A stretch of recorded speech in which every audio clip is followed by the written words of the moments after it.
It's nice to have you guys on. And for those of you who are joining the recording, great to have you on as well. We've got great presentation, some great content for you today. I wanted to give just a few updates for the ASLA crew, a few nice things that are coming up. So I've already sent out information for you about the Alaska School Leadership Institute that's happening June 2nd to the 4th. That's our third, really concentrated time to work together. It's an incredible lineup this year. A little bit later than usual, just because of the way the calendar works. So it's the June 2nd through the 4th, but you're gonna really love hearing from some of the presenters. The big one for us, because it'll be in a virtual format, is we're able to welcome Dr. John Hattie, who's a professor from down in New Zealand and Australia. He does the visible learning research, which is a worldwide research project on the best things that have the biggest impact in education. So that's going to be a really incredible piece of that conference, as well as Peter DeWitt and Lexi Domorotsky and Nancy Frey as well, who you've heard before from visible learning research as well. We'll have time with Jimmy Casas. So there's a great lineup. I'll be getting a more definitive schedule out to you in the next month or so. But please go ahead and register now with the information that I sent you. Number two, in April and May, based on information that you guys fed back to us about your needs, we are looking at doing a series of 2 webinars with Lexi Domorotsky on using data for instructional leadership. And so I will be sending out details of that very soon, because that's coming up. And then also, there is something coming to our principals in the mail. It's a little treat from the staff who work on the ASLA project, and we are wanting you to look for that in the mail. I won't tell you what's in the package, but it's something nice for you guys. And with that, I'll just do a quick introduction here so we can get started. Very pleased to welcome my colleague Hella Belhajamor from Education Northwest. Hella is an education consultant. She works for Ed Northwest out of Portland, Oregon. They're a partner with Alaska Staff Development and Alaska Council of School Administrators for many years. And the organization is really focused on doing technical assistance work and education support. They work in multiple states, and Alaska is one of those. And they assist with finding research, finding support for us. And in fact, this program, the ASLA program, was very much supported in its beginnings by research that Ed Northwest did to look at what are the best pieces of professional development for early career principals. So we're really appreciative of that, and also appreciative of the continuing relationship we have. So with that, I'll turn it over to you, Hella. Thanks so much for being here. Great. Thanks, Sam. Thanks for having me. So let me go ahead and share my screen.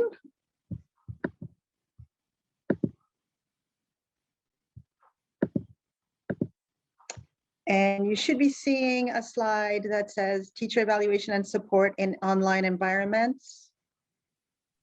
Is that correct? Yep, great. Okay, so welcome to this session on observing online teaching. So the work that we've been doing in Alaska is through a partnership with AXA and DEED and the University of Alaska. That's what's allowing us to work with school districts and with DEED in the state. This is through funding by the REL program, the Regional Educational Laboratory. And the goal of the program is to help states and districts use data and evidence to address important policy issues and to improve educational practices. And the Northwest is one of 10 regions, and it includes the states that are highlighted on the map. Today, we're focusing on observations and evaluations of online teaching, specifically on principals observing classroom teachers. So we won't cover questions, for example, about who can or should be an evaluator or who can or should be observed the way we would if we were actually designing an evaluation system. So why are we talking about teacher evaluations when the state has waived the requirement for districts to report educator evaluation measures this year? Well, the waiver is a recognition that the pandemic has created almost unprecedented circumstances. And so the waiver was a way of providing flexibility. However, there are districts that are evaluating formally this year. So it's important to understand teachers' needs, and it's also important to do it just to be able to effectively support them. And while in-person instruction is coming back now, the field anticipates that we will continue to have an online component in a lot of places. So you may be continuing to conduct observations of online teaching. So that's for the state context, and then there's the district context. As you think about how you've been implementing online observations, if you've been doing it or how you will do it, and maybe you're thinking about changes to what you've been doing, continue to make sure to take into account your district's policies, especially around communications. There may be things that you can and cannot communicate about between teachers and students, and then also to pay attention to agreements with teachers associations. So we're looking for three things when we observe online teaching. First is what we look for regardless of whether this is online or in person or remote, and not just online. Are students learning? Does the teacher know what they're doing? And second, we want to assess whether the students are getting a good online experience. We want to see good teaching online, just like we want to see it in the physical classroom. So one component of online observations is to think about the same things we want to see in person, things like content knowledge and good classroom management and learning experiences that are engaging for the kids.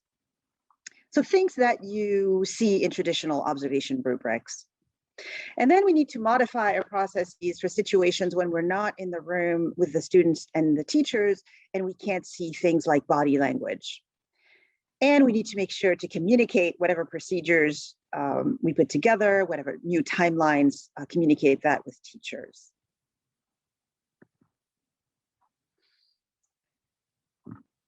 An evaluator's ability to answer the overarching questions that I just went over will depend in part on their own experience with online teaching. So ideally, the evaluator will have some familiarity with online teaching, like having taught an online class themselves, or maybe having received training on it. And that will help assess the level of comfort of teachers in the online classroom. It will help you identify support, and it will help you build credibility. But we also know that that's not very common to have that kind of experience. And a big risk in not having the experience is emphasizing quantity over quality. And an example of that is you would focus on how many times a teacher contributes to an online discussion rather than focusing on the content of the responses. And so observations, tools, and processes should be adapted to how well-versed the observers are in online teaching and in technology. So our goal for today is hopefully to help increase your capacity to conduct observations of online teaching. Note that there are two dimensions to online teaching. That there's the actual teaching, things like content delivery and facilitation and student engagement. And then there's course design. But today we're going to focus on the teaching piece. And to meet that goal, we are going to pursue these four objectives: clarify what can be learned from observing online instruction, identify what to observe and assess. We're going to touch on the logistics piece, and we'll consider a little bit of what to make of what comes out of the process. So accordingly, our agenda is organized into a what, when, how, why structure. And we have a lot to cover. So if there are a lot of questions as we go, if there's good discussion, that is completely fine. We may not get to everything, but the slides will be posted online. The recording will be posted online, and I'll share the link with Sam as soon as I have it.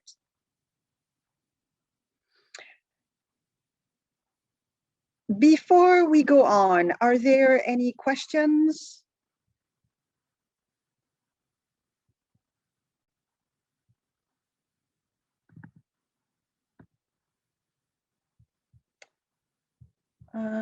Jenny, I seem not to be able to monitor the chat. So if you could, oh, no, here it is. I'm wrong. Okay, it looks like we're good to go. And as we go, please feel free to raise your hand or put questions in the chat. If I miss anything, Jenny is here, my colleague Ozan is here as well, and they can ping me. So to get us started, let's see where this group is in terms of your experiences with your teacher's level of comfort with the online context. So we're going to bring up a doodle poll, and I'm going to ask you to respond to the questions in the poll.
Right, let's maybe give it another 20 seconds.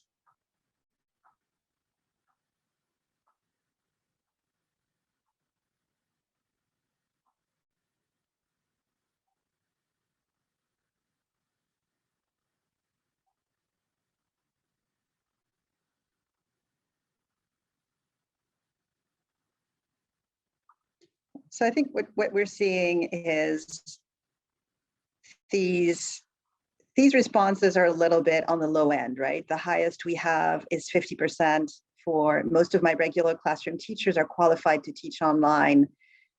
And I think that, that is really because the classroom teachers are qualified to teach well, and so they figure it out. So we're going to stop sharing the results. And so if you're interested, these are actually myths about online teaching that come from the reports that is cited on this slide. And so if you're interested in learning more about debunking these myths, I refer you to that report, and there's a full reference in the slide deck that you can that you can look at. Yes, this is a hard set of questions. And one thing I did not say is there's going to be a lot of content for a little bit, but then you will have time to work together and to practice this and to have a discussion about everything that we're going to be talking about. Okay.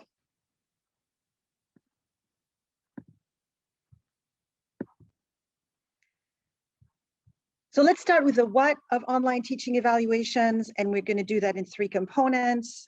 These questions and the focus for today, as a reminder, we're going to talk about standards for online teaching, and then we're going to talk about components of online teaching that are not covered by specific standards. So first, your observation and evaluation of online teaching is going to be informed by 2 broad factors. The first one is, are you conducting formative or summative evaluations? So generally, you're going to do a little bit of both. Since the state, as we said, is not collecting evaluation data this year, for this session, we're going to focus on formative. And the idea is that what we're interested in is really understanding the supports that teachers need so that we can help them. And then the other component to make a decision about is the dimensions of online teaching that we're going to focus on. That's what I talked about earlier. There's the teaching component and there's the course design component. And as I said, for today, we're focusing on the teaching component. So now let's go into,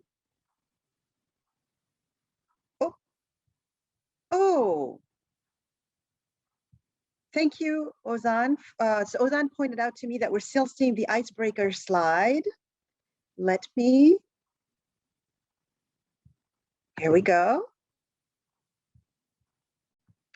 So you should see a slide that says the what of online teaching evaluations, part 2 standards. Okay, we're good. All right. So there are 2 sets of relevant standards for our work. The first one is the in-task standards. You're probably familiar with them. They're out of the Council of Chief State School Officers and stands for Interstate Teacher Assessment and Support Consortium. And they describe what teachers should know and be able to do to ensure student success. And then technology use is woven throughout, and it includes a component on developing expertise in applying technology to boost student engagement. And then we have the National Standards for Quality Online Teaching. And those provide guidance to improve online teaching and learning, and they're designed for use with many different instructional methods. And each standards, and we'll explore a little bit later, comes with indicators, explanations, and examples. Now, the standards were updated in 2019, and I haven't seen any research on the 2019 standards. However, there was research conducted about the previous set of standards, which is from 2010, and that research does show that the standards do reflect quality instructional practice. Today, we're going to focus on the standards that are in bold. They're standards B and E, which are relevant to teachers' ability to use technology.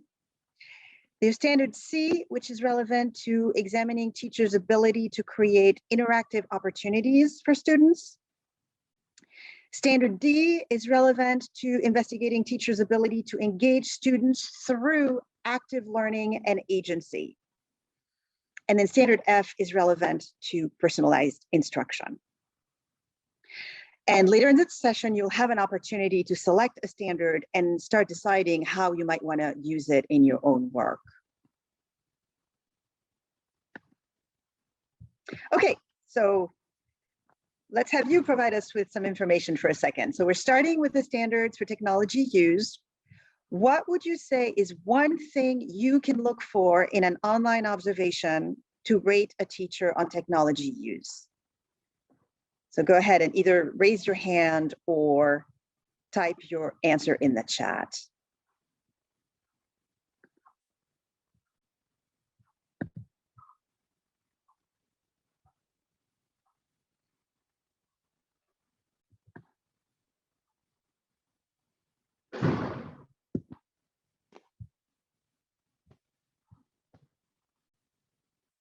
Yeah, the knowing how, utilizing the right tools. Yes.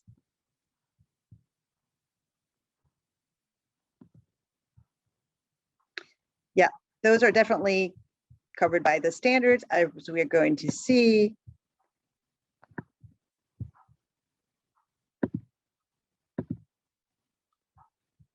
Yes, and it's knowing what the tools are, using them and using them well. Yes, thank you for your suggestions. So quality online teaching and learning happens when teachers also know the basics of effective online instruction and when they use technology effectively to teach the content. So that's essentially summarizing what you've just put in the chat. And for that, they must demonstrate basic technology use. And that's standard B, and I'll give you a moment to read it.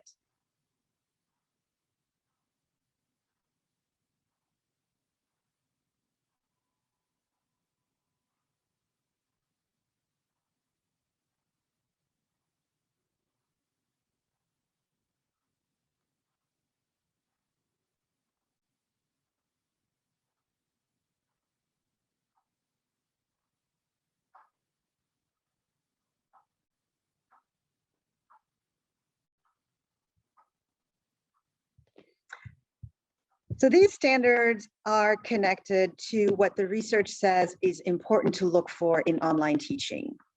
Things like comfort using features like chat and screen sharing and breakout rooms. Selecting and using good online resources and audio and video. Knowing how to take advantage of the district's learning management system, which for the rest of the session I'll refer to as the LMS. How to deliver both synchronous and asynchronous instruction. And my favorite, attending to unexpected technological glitches calmly. And that is one that I am going to try to demonstrate with you today.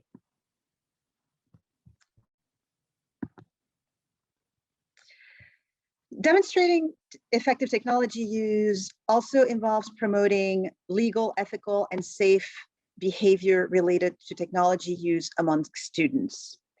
You're going to be using student data, private data, and so you have to be very careful with that. So I'll give you a moment now to take a look at standard D on digital citizenship.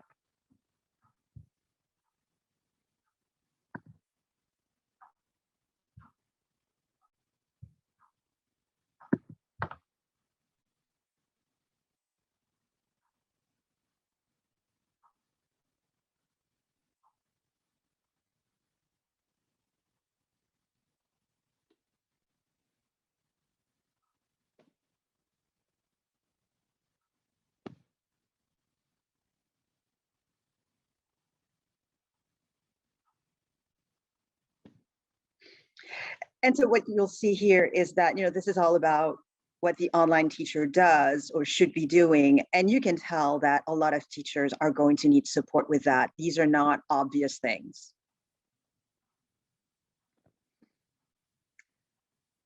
So establishing effective technology use is the basics. Now let's move on to quality online teaching.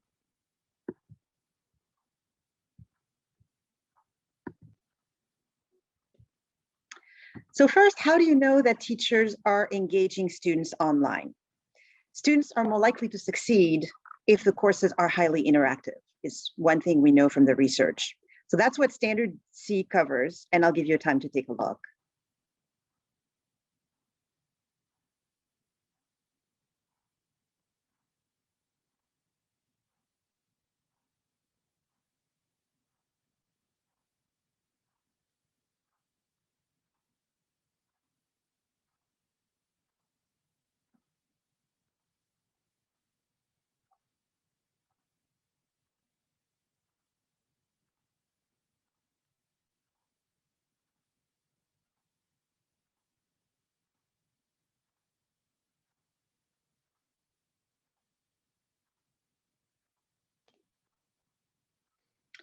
And for those of you who, like me, are sticklers for detail, there is a typo on there.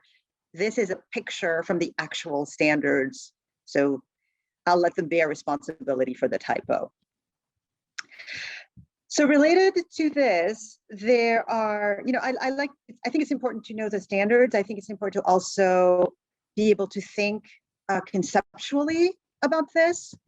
And in this case, it's pretty simple, but basically the research-based questions that you can ask in this area and that you'll be looking for is, are students participating?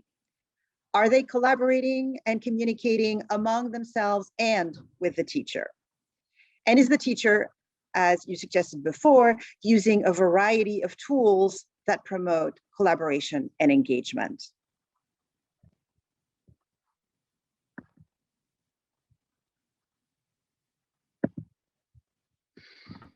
So what do you think?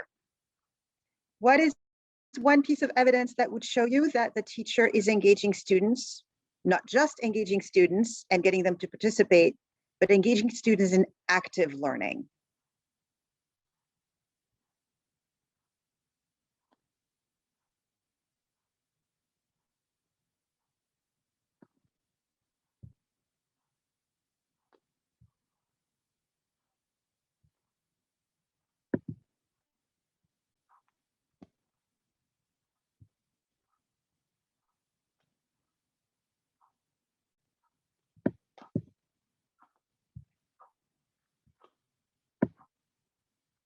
Yeah, using breakout sessions so students can work together and then they can share out in the group.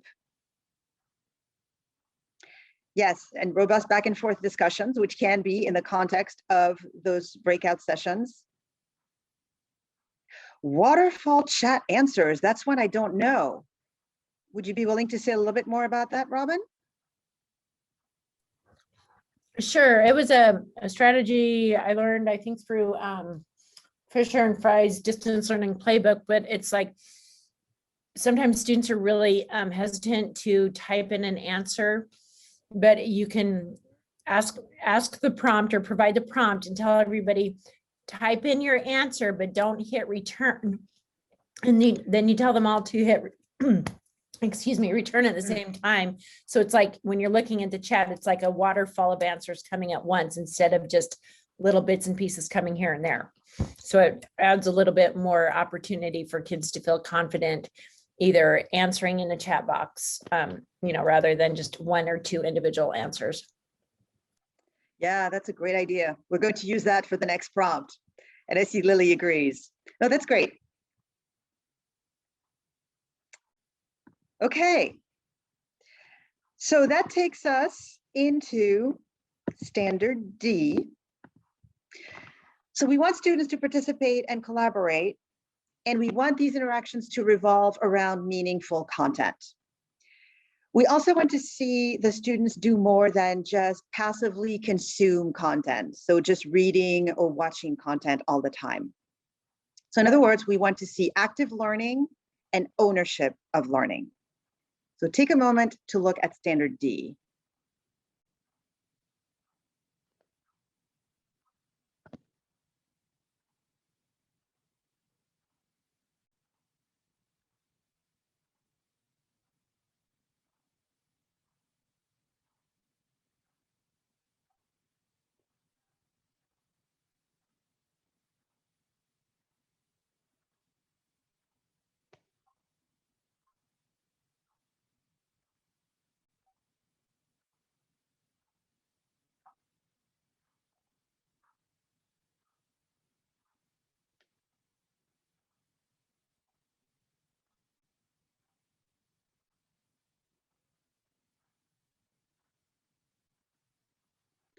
So this helps us determine whether the teacher facilitates interactions that promote active learning and challenge students. And so questions that you could ask as you observe: is the teacher asking good questions? Questions that get students to reflect and that challenge the students. How much effort is the teacher asking of the students? Expectations, are the expectations clear and are they high? Is the teacher setting standards, and is the teacher showing students how to self-assess? And is the teacher intervening when needed?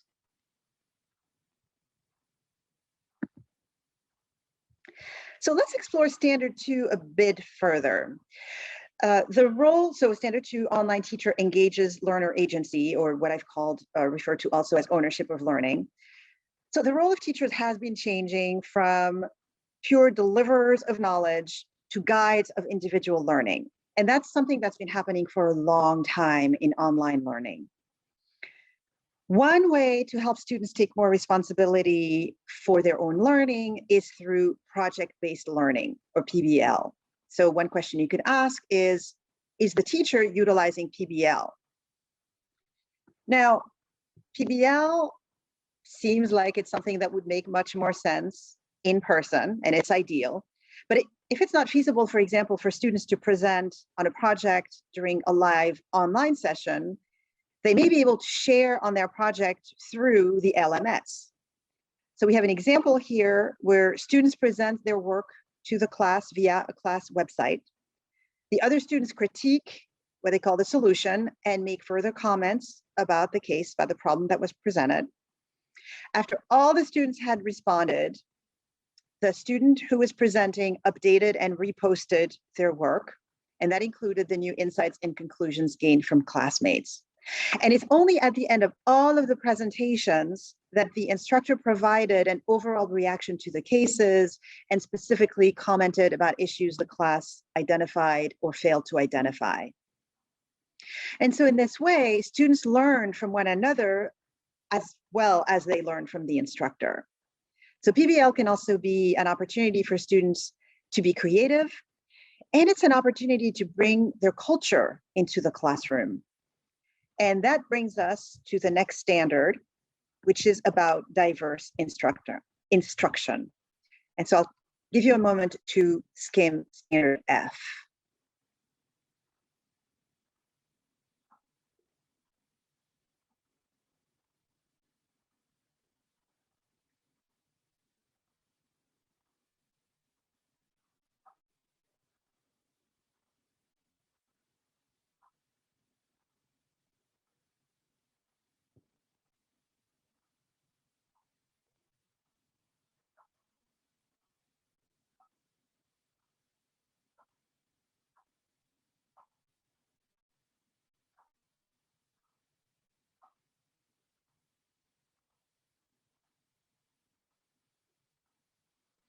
So as you can see, most of these are things that you'd be looking for in the in-person classroom anyway. So things like, does the teacher differentiate? Do they attend to different ways of learning? Is the teacher being culturally responsive? That sort of thing. So that's what we're going to cover in terms of the standards for this session. Are there questions on this, or comments or reactions?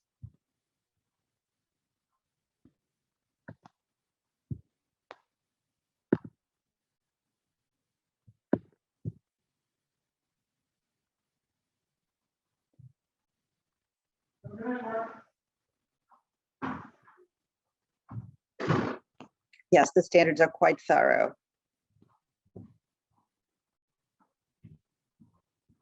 And we'll talk a little bit about, are you mandated to observe every single thing that we've been talking about?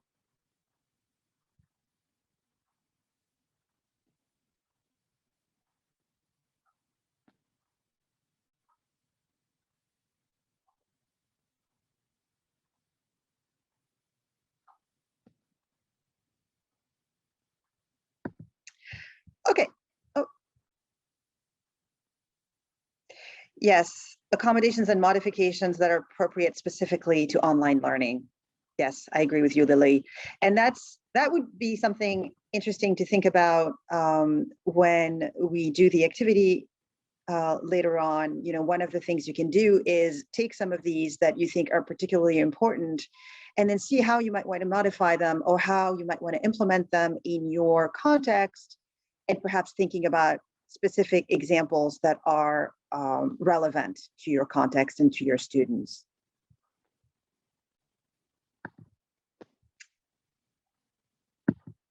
Okay, and continue to think about questions and bring them up as we go along, as we move forward to these additional features of online teaching that are not covered by a specific standard. There's online discussion, which is at the heart of online teaching. And then there's communications, which are different in the online world. So what would you say is a successful characteristic of an online discussion?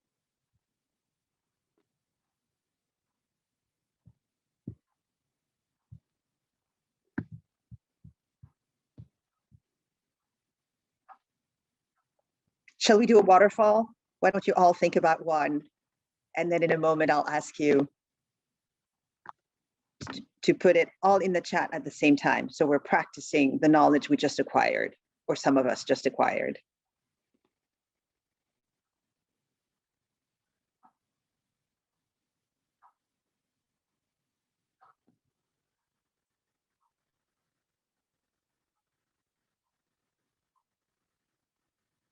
Okay, go.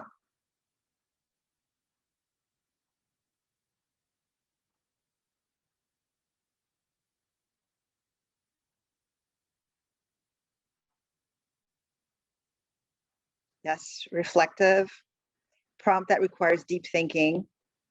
Yeah.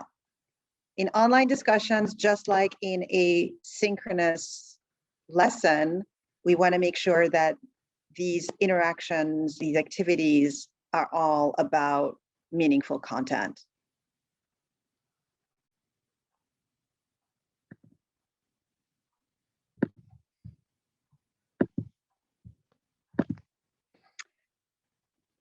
So, teachers need specific skills and strategies to promote student engagement in online discussions. And there's a number of things that you can look for. Is the teacher keeping the group small? Setting clear expectations. For example, is participation mandatory?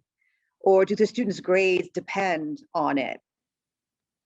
Is the teacher writing good discussion prompts, as what's pointed out in the chat? Is there a focus of discussions on a particular task? Are the students focused? Is the teacher designing engaging tasks that are challenging the students? Are the tasks leading to a product? And is the teacher addressing challenges that come up as they lead the discussion?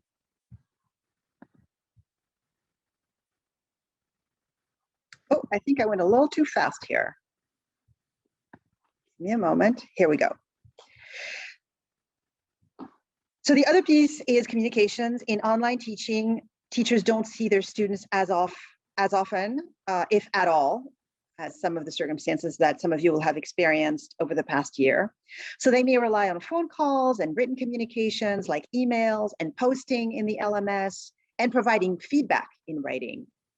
And these kinds of communications may continue to a degree as we return to school in person.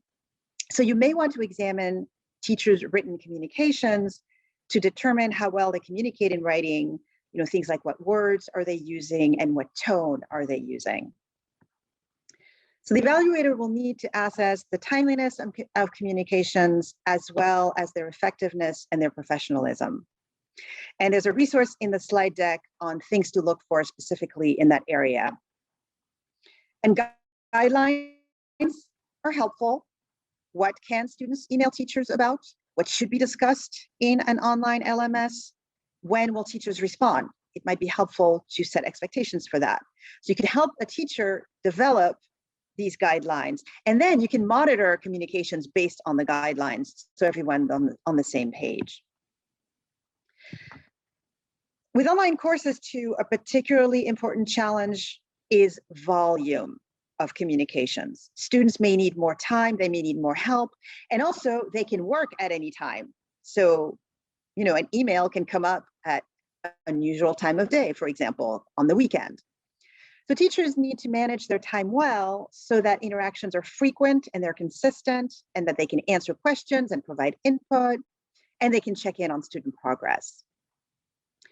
Teachers may also need to answer more parent questions with the students. Maybe more communications with peers, as teachers need more support from one another in this online environment. And so one area where teachers may need support is time management skills. So we're not going to go into assessment or feedback. They're very similar as they are in person. A big need, as I mentioned earlier, for the teacher to make sure that they implement the district's data security protocols. And then in terms of feedback, is the teacher providing feedback during synchronous classes, or via email or as part of online discussions? Do they offer praise? Are the recommendations specific? And then there are also resources on that in the deck. And as an example, there's a couple here. There's a checklist for evaluating online teachers. And then there's a resource based on the Danielson framework. So I know that several districts in the States have adopted Danielson. It's not the only framework. Some districts have created their own, but Danielson is the only one for which I have found a rubric that was adapted for the online environment. And I've tried to provide resources that were really user-friendly and that you could use and implement right away. Okay, so next we're going to go into our practice. Are there any questions before we do that? And I'll give directions on the practice. Is this the book that you're talking about, the Danielson framework?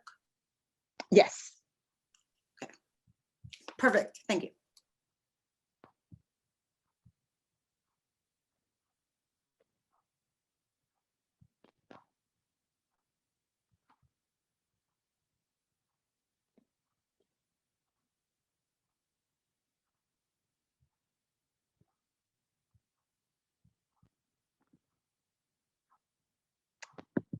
Okay. Check the time here real quick. Okay.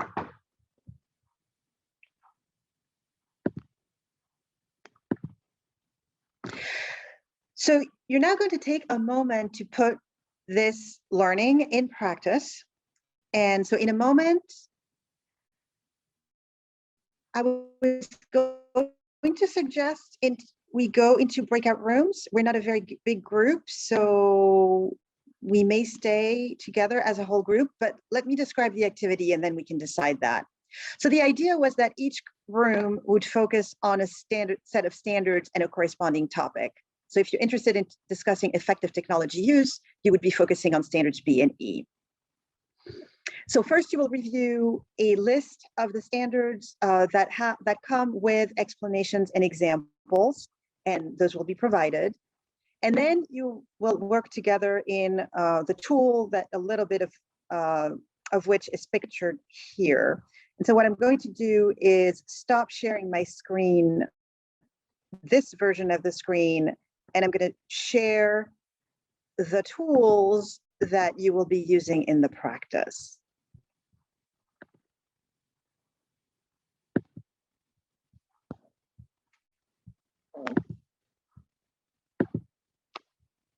So there will be a document where at the top is a paragraph describing the directions for the activity if you want to refer back to them. And then for each of the standards, you have a document that links to the standards directly. And that looks like this. So there's a first page that's the cover of the document from which they're excerpted. Oops, going too far. And then you'll have the standards that we just reviewed. And for each of them, you will have some explanations and a set of examples. And then the second link here is a Padlet, and there is one for each of the topics. And it looks like this. So at the top, you have the standards, and again, the directions for the activity. The standards are listed here on the left-hand side. So we have the B's and the D's. I'm sorry, the E's, since in this case, it's a standard for technology use. And then you have a column for standards and a column for weight. For standards, one way you could work on this is, let's say you want to prioritize standard B3. You could click on plus here, and you'll have a cell with a title where you can type the standards. And then you have a text box where you can add some information. So you could tweak the standards. This is where you could put in, for example, an example that is relevant to your context or a direction that is relevant to your context. And you will do that for the various standards that you're interested in. Let me make the screen a little smaller so we can show a little bit more. So once you've decided on the standards that you want to focus on, you can prioritize, and you can do that in one or both of two ways. The first one is to order them. And for that, all you need to do is drag the boxes so that they're in the order that you like. And then the other possibility is that you can assign a weight. So let's say E3 is your priority, and that's going to be 50%. And then B3 is going to be 30%. And you can continue with the various set of standards. So that's essentially what the activity is. Let me, before we go on to anything, delete the examples I just put there so you get a clean Padlet to work with.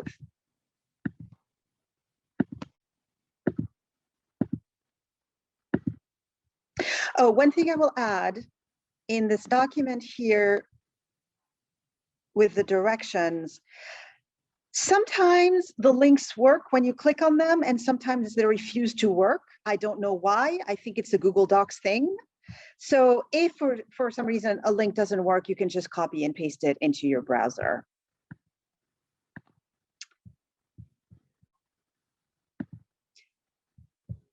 So I'm going to stop share the screen.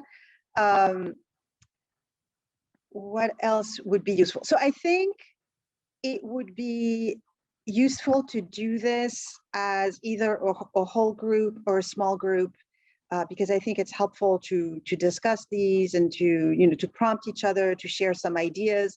You will not all end up with the same set of standards, but this would be a good way to start the discussion. And then it's an activity that you could then conduct with your team in your own school. Are there any questions on the activity?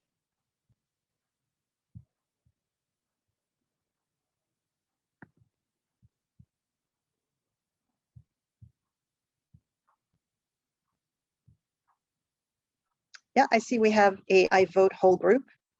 That is fine.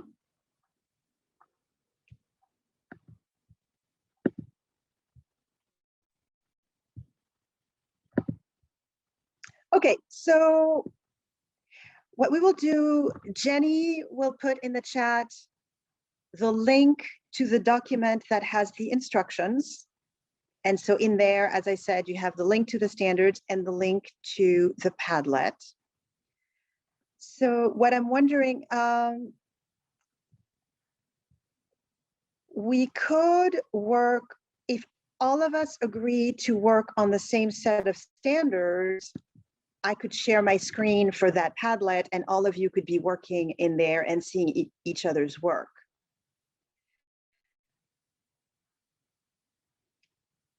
Or you can pick your individual document that you would like to work with, but then we won't be able to share them on the screen. Sam, do you have a preference for how we proceed?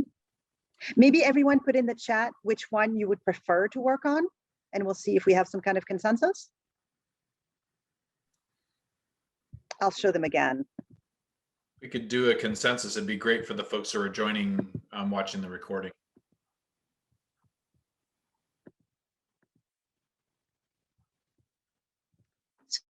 So these are the 4 options.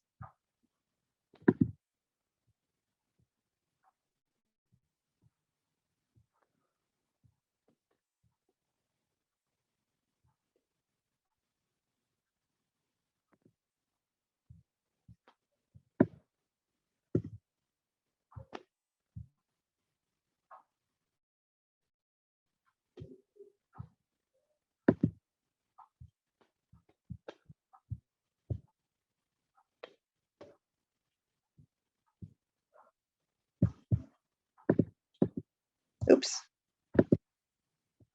Let's see. I see a D. Let's do it this way then. Does anybody have an objection to working on D? Raise your hand.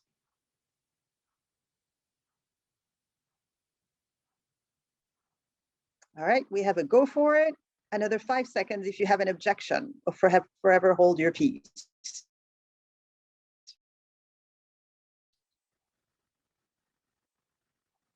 Okay, let's do that.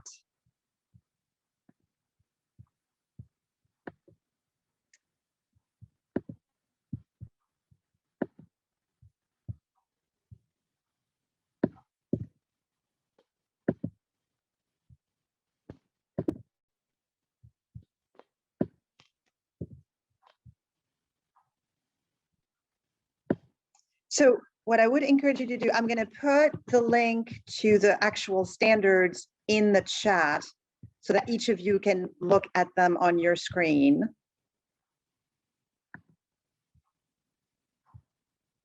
That is if my chat window is willing to work, which it's not. So I'm going to stop sharing and try again.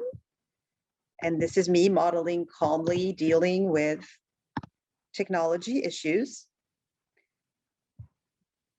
So by clicking on this, you should have access to the actual standards under standard D. And now I'll go back and share my screen.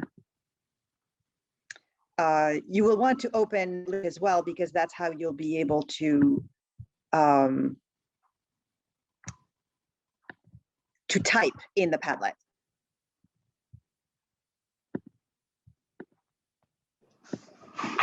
I think the link only got sent to me. So you want to send it to Oh, everyone? no. Okay. Yep. Thank you.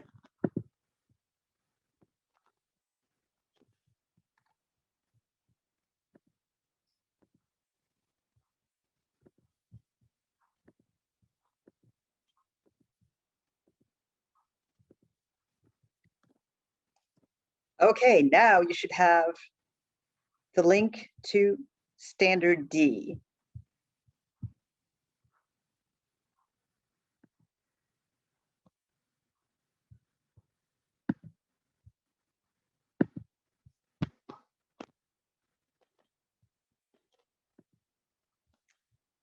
And you should be able to see standard D on my screen. So why don't I give you a moment first to review standard D. And then, if you feel right away that there are, priority standards that you want under your standards column, you can start putting that in there. If you feel that it's worth a discussion, perhaps raise that.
I just want to make sure, is anyone not able to access the Padlet? Then let me know in the chat.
And we're picking most of the Ds. Would you say these are all equally important? I see.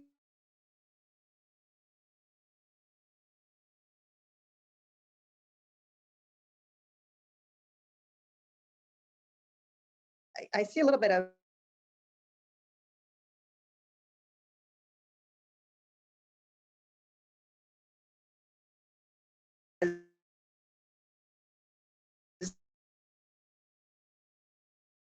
it potentially is the hardest.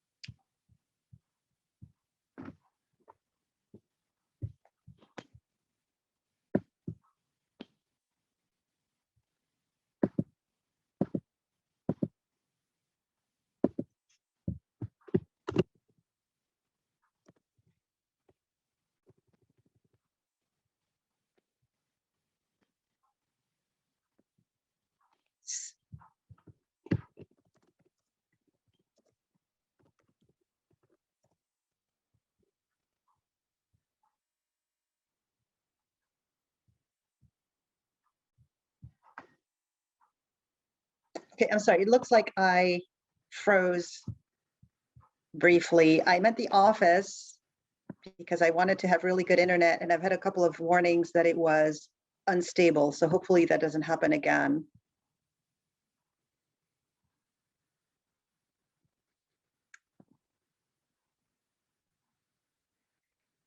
Okay, anyway, I think you get the idea.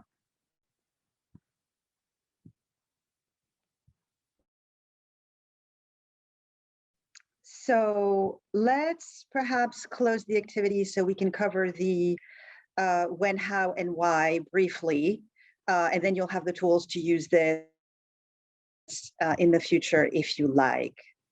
I'm gonna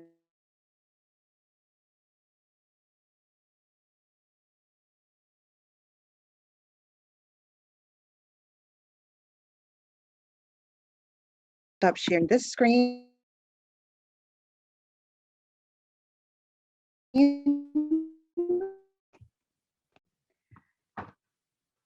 So first of all, a couple of thoughts on this activity. Do you think, is this something that would be useful to do back in your district, whether by yourself or in a team?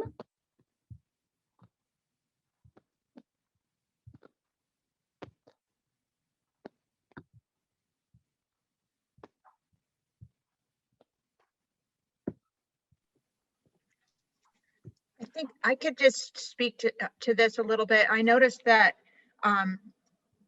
teachers get overwhelmed when they're facing all of the standards at once.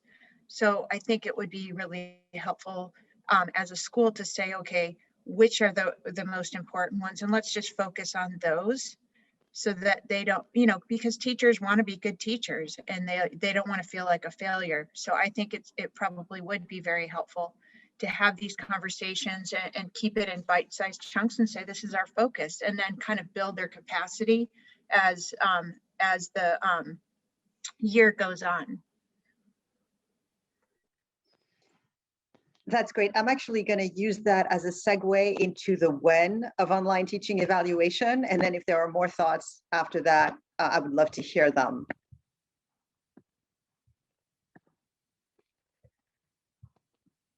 So clearly, you know how time-consuming evaluations can be.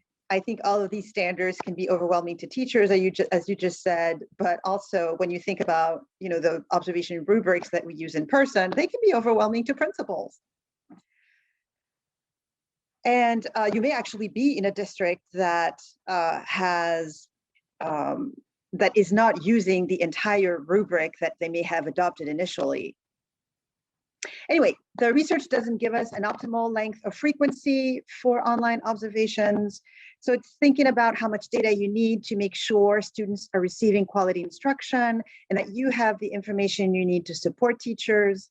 And you want to think about how many teachers you have and how much time you have. And in slide decks, there's actually a table example, or I point you to a resource that you can use. And you can start from how often you conducted observations in person and see if you can add on to that as new teachers come on board that may need still more help with teaching online. And of course, don't forget to factor in the time that you will need to provide feedback. It's not just a matter of observing. So if you can, you might want to practice with your observation tool or with the standards here to determine how long the process takes and adjust as needed. And one possibility, and this is exactly what you were just sharing, is to identify the must observes and the nice to observes. And then you can build on little by little. Then in terms of when you should observe, you could consider evaluating an online course over a number of days.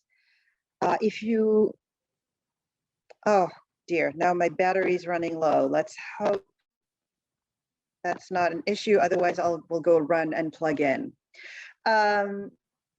So if you're going to evaluate at the end of the course term, that might be good because then at the beginning, there may not yet be a lot of teaching behaviors in evidence.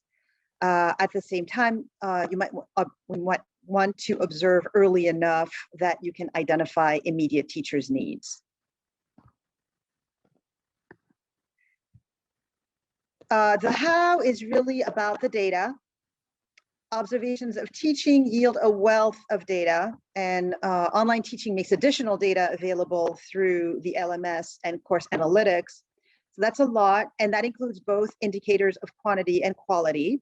Actually, this is great. I'm going to give you a second to look at the example on the slide, and then I will go run and make sure I don't run out of battery. I will be right back.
Okay.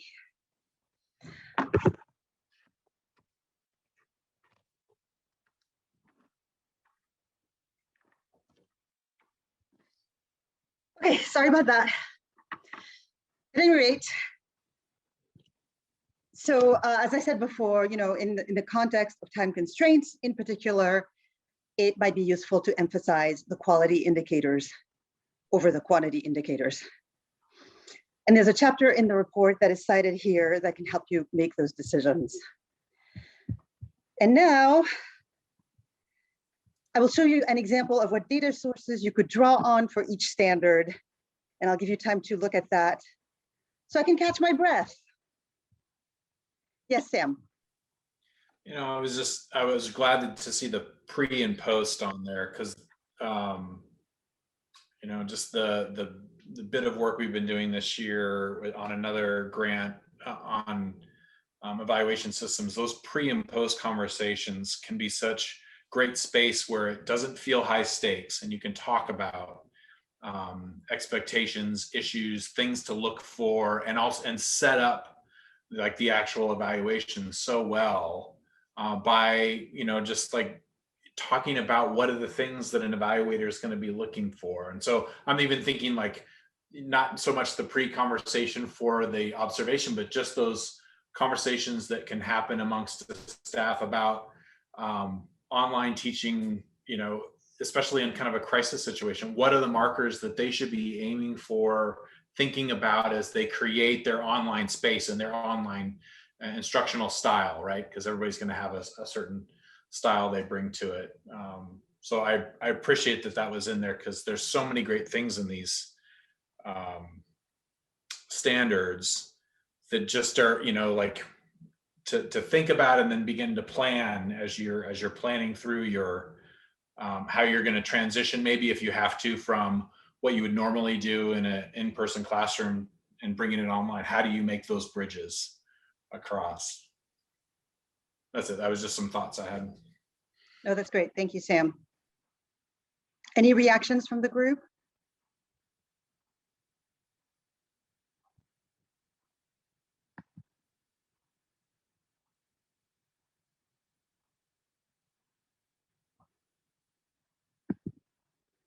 Okay.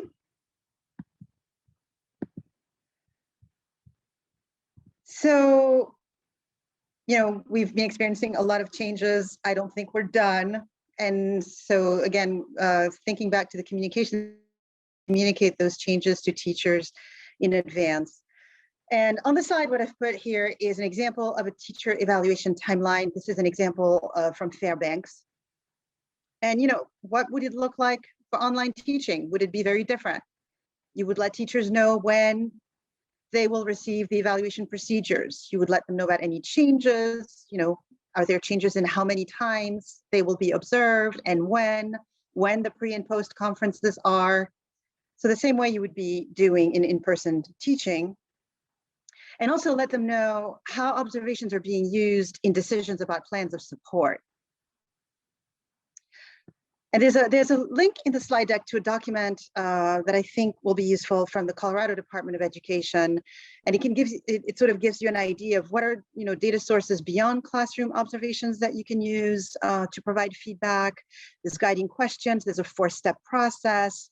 And it basically recalls that feedback online and feedback in person is really not that different.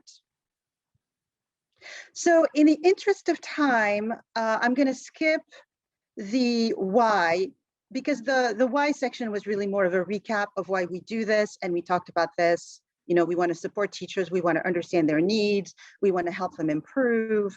And ultimately, we want to do that because it will benefit our students and their outcomes. And there's some additional sources in there. And so I will conclude with thanking you for having me and for staying engaged through this. I know we covered a lot. If there are any questions, I'm happy to stay a little bit after 4:45. I understand some of you need to leave, but if you have ideas for next steps, if you have suggestions, that would be great. And the slide deck has contact information from my organization, and Sam knows where to find me. So if you need anything, if you have questions, if you might need resources, one of our resources is a librarian who's accessible for free to educators in the Pacific Northwest. You don't have time to do research. So if you need research to be conducted for you, if you need, what the research says on evaluating science teachers online specifically, we could look and see if there is any research on that. So I'll stop sharing my screen. I thank you. And for anyone who would like to stay a few more minutes, I am happy to continue the conversation.